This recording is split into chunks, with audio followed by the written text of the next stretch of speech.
Mr Speaker, this is a budget for the here and now, and it's a budget for the decades to come.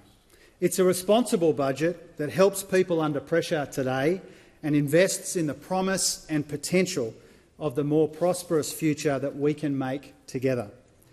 Our main priorities are helping with the cost of living, building more homes for Australians, investing in a future made in Australia and the skills and universities will need to make it a reality, strengthening Medicare and the care economy, and responsible economic management which is set to produce another surplus and help fight inflation.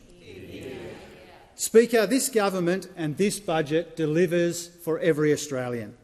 A tax cut for every taxpayer, wages growing in every industry, a better deal for every working parent, a fairer go at every checkout, new help with energy bills for every household and for small business, stronger Medicare in every community, more homes in every state and territory, more opportunities in every TAFE and university, a dignified retirement for older Australians, energy and industry policies that help bring the jobs of the future to every corner of our country, an economic plan where growth and opportunity go together, a government and a budget for every Australian. This budget is framed in fraught and fragile global conditions. The world economy is resilient in parts but subdued overall. Inflation is lingering in North America. Growth is slowing in China and tepid in Europe. Tensions have escalated in the Middle East and they persist in Ukraine. Global supply chains are fragmenting. This uncertainty combines with cost of living pressures and higher interest rates to slow our economy, with growth forecast to be just 1.75% this financial year and 2% next. Slower growth means a softer labour market, with unemployment expected to rise slightly to 4.5% next year, even as we create tens of thousands of new jobs.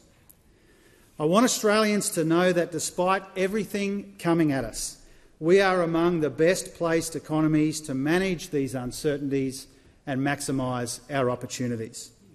We have an envied combination of moderating inflation, record new jobs, near-record participation, real wages growth, the lowest ever gender pay gap and expanding business investment.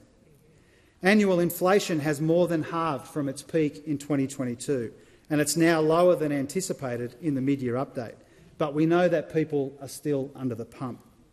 That's why we designed our cost of living policies to ease these pressures and take another 3/4 of a percentage point off inflation this year and 0.5 percentage point next year. Treasury is now forecasting that inflation could return to target earlier, perhaps even by the end of this year. At the same time, around 780,000 jobs have been created under this government, a record for any first term. This is stronger jobs growth than in any major advanced economy. Real wages are growing again for the first time in almost 3 years. Business investment is now expected to record its longest annual expansion since the mining boom. And we're addressing the pressures caused by population growth, with net overseas migration next year now expected to be half what it was last year. Speaker, the number one priority of this government and this budget is helping Australians with the cost of living. Responsible relief that eases pressure on people and directly reduces inflation. The comprehensive cost of living plan in this budget delivers a tax cut for every taxpayer, provides new power bill relief for people and small businesses. It freezes the cost of medicines. It makes student loans fairer. It boosts competition in our economy so families and farmers get a fairer deal, and it supports renters as well. Our new tax cuts for Middle Australia are the biggest part of the cost of living relief in this budget. From July 1, all 13.6 million taxpayers will get a tax cut. And for 84% of taxpayers and 90% of tax-paying women, a bigger tax cut than they would have under the previous government.